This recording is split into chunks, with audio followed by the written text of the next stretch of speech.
side to Jones, short. He gets his own rebound, and that's the first bucket of the game. From the corner, it's Jones. The Nuggets not having issues from outside. He nails that one. No, Jones making his presence felt active. Hello, and thank you for joining me on this episode of The Exchange, where we talk about real stories, real people, and real purpose. I'm your host, Ruby Jones, and today we have a very special guest joining us, Denver Nuggets forward Spencer Jones.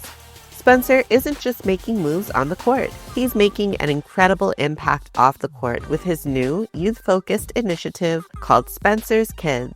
It's a program designed to inspire and support the next generation. And today, we're going to dive into the heart behind his vision, the stories that fuel it, and the change he hopes to create in our communities. And for all my Nuggets fans out there, you'll want to stick around until the end because Spencer is giving The Exchange an exclusive sneak peek into what we can expect from the upcoming season. Thank you for being here, and please enjoy.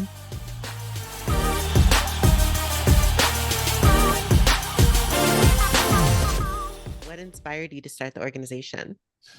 There's a lot of inspiration. I started doing a decent amount of stuff with kids in my last 2 years with Stanford. A lot of it branched off of work we've done with kids just through the basketball program itself. I think it started with a program that where we take kids shopping during Christmas and stuff like that, and who obviously couldn't afford gifts for families and stuff like that. But I mean, it was more than that. I just really enjoyed the hour and a half you got to spend with the kids walking around. And then I got connected with someone who was part of that program. And then we just kind of kept working from there. And then I spent some time, working at some of their schools, coming in to talk about certain things. And then also, going into some of their like after school programs, kind of basketball teams and clubs and helping out with practices there. And I really enjoyed it. It was something I kind of wanted to keep up, as my career progressed and everything like that. And then, I mean, the most important reason I like to do it is because I know how blessed I am in terms of my upbringing, coming from a well-educated family and, having very successful Black men, to learn from and being in both my father and grandfather who were both in the medical field. My grandfather was one of the first surgeons to be integrated into white hospitals in Kansas City, and then he carried that to lead my dad into the medical profession. My uncle as well, and then all my other aunts and uncles went to successful schools and everything like that. Kind of put us all on this path of higher education and everything. And so it was I just realized how much that helped me get to where I am. And so I kind of like to preach that while I have, the natural eyes of being a basketball player, you're able to get, other messages across. That's really cool. I love hearing about your family history. Where's your family from? We're all from Kansas City. Oh, wow. Okay. Yeah, born and raised Kansas City.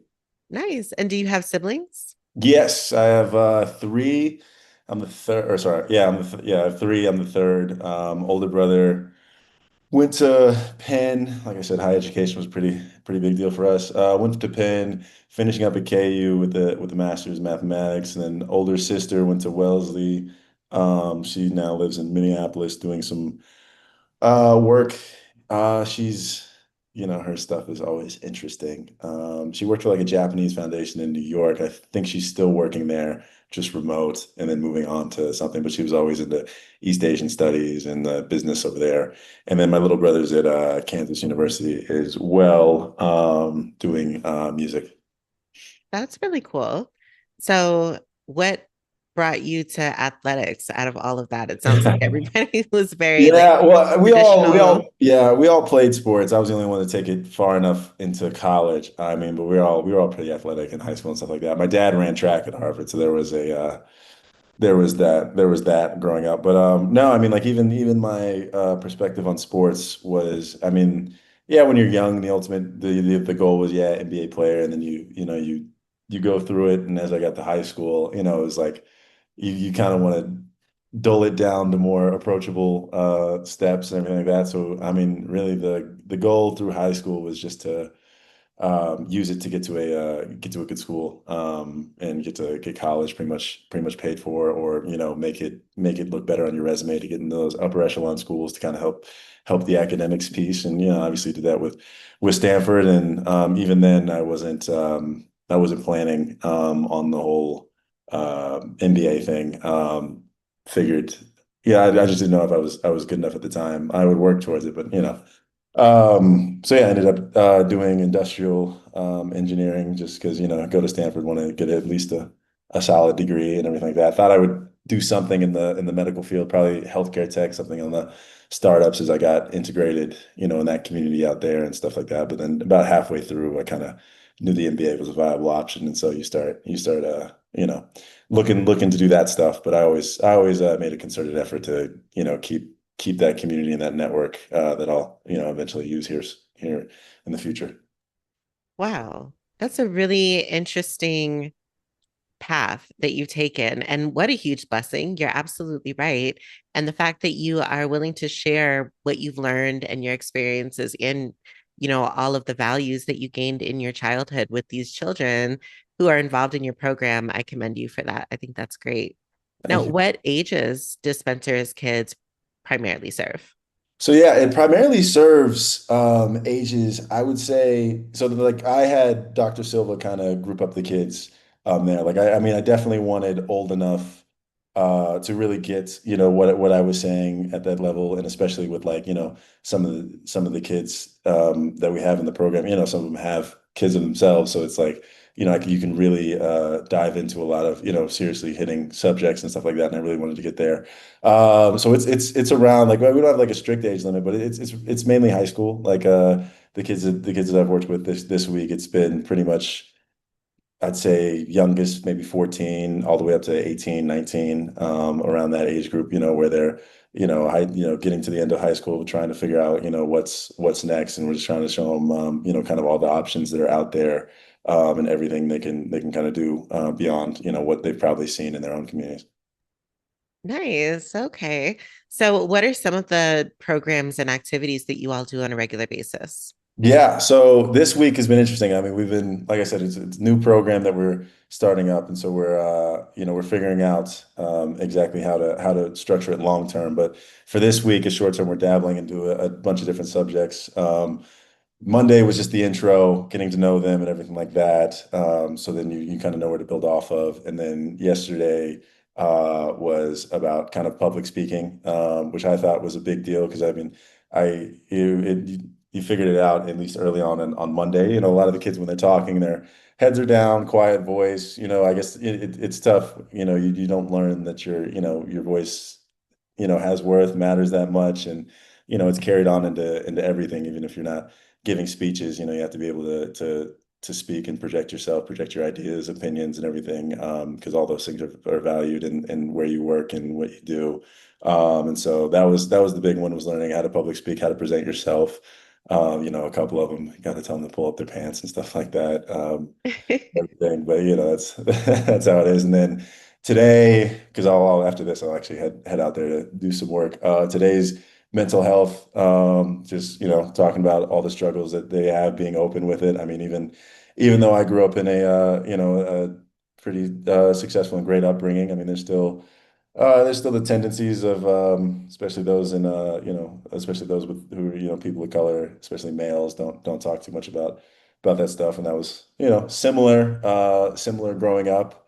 Not probably not as bad as, that some of these kids, who probably haven't had the chance or forum to do that. So that'll be the main focus today. And then Thursday will be career planning, and just kind of like just taking their interests, opening doors to them, seeing kind of what's options, all the different ways they can go through. Because that's one thing I liked about Dr. Silva and the work he's done, is that he doesn't work with just the traditional kids who are, might not be doing well in school, but are still in that structured environment of 4 years of high school, 8 to 5 or 8 to 4, whatever, school hours are these days. But like kids who like, have to work on the side or are bouncing from foster homes, stuff like that, like to have to take a more unconventional route and just kind of showing them the options there, and just what other programs and other things they can get involved in after after they finish their high school education. And then Friday will just be a kind of a roundup about all that, and then we'll get together and see how well the week went, and then continue it on. So it's definitely in its infancy stages. Obviously, I mean, I've only been in Denver here for a year, but it's I'm excited with how it's already gone so far, and kind of what me and Dr. Silva been able to come up with. Okay, so you've mentioned a few people that have been instrumental in helping to shape this here in Denver. What organizations and schools and things are you partnering with? So that's where Dr. Silva comes with me, because he's what president, has the main leadership role in the Generation Schools Network. So he's infiltrated with all these high schools and all these kids, and he knows exactly where the help needs to go and where we need to try to do it. So I mean, he has the plan on how to maximize it and bring it out to all these different schools.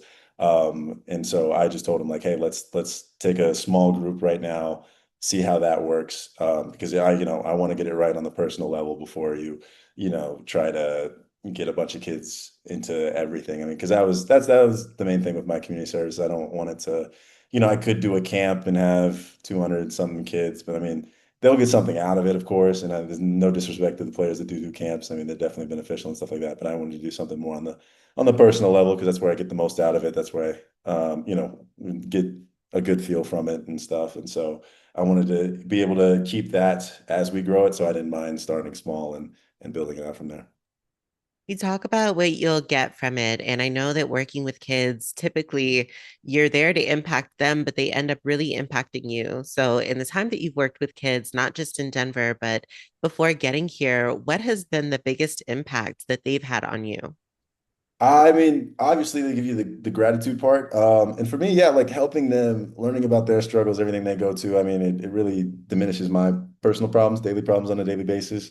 And it just makes it easier for me to go through that. All the little struggles or annoyances you have in your day that can, slow you down a little bit like that. I mean, you go out and, you work with these kids here kind of things they're dealing with. And then, it kind of makes you suck it up a lot more, but in a much healthier fashion. Yeah. And I mean, that's been the thing really. Like, I always like doing, I've always liked doing this because it kind of re-energizes me for all the things I have. And like I said, really diminishes the problems that you have, gives you a much broader worldview. So it's just, it makes takes a lot of ironically, takes a lot of the pressures off of my daily life. Okay. Well, speaking of your daily life, and my last question, how excited are you for the upcoming season? Yeah, no, I'm very excited. I mean, obviously it's going to be marked by a lot of change, new coach, new GM, front office, and then 4 or 5 new players this year. So with that means a lot more opportunity. So it's great for a young guy. So we're getting away from all the politics we had in the past, maybe, and then like everybody's trying to figure out what their new role is going to look like. I mean, maybe the first five, or the first five are going to still be mainly the first five, with the addition of Cam Johnson, and then outside of that, it's kind of open to who's ever there. So I'm excited for it. Great. Well, thank you so much for talking to me about Spencer's Kids. I look forward to seeing all the work that you do going forward. I know the kids are going to love it, and families in Denver. And I appreciate you taking the time out of your busy schedule, it sounds like, to talk to me. No, it's all good. I really appreciate this. Thank you. Yeah, absolutely. Thank you all for joining the exchange, and I'd like to extend a special thank you to Spencer for sharing his time.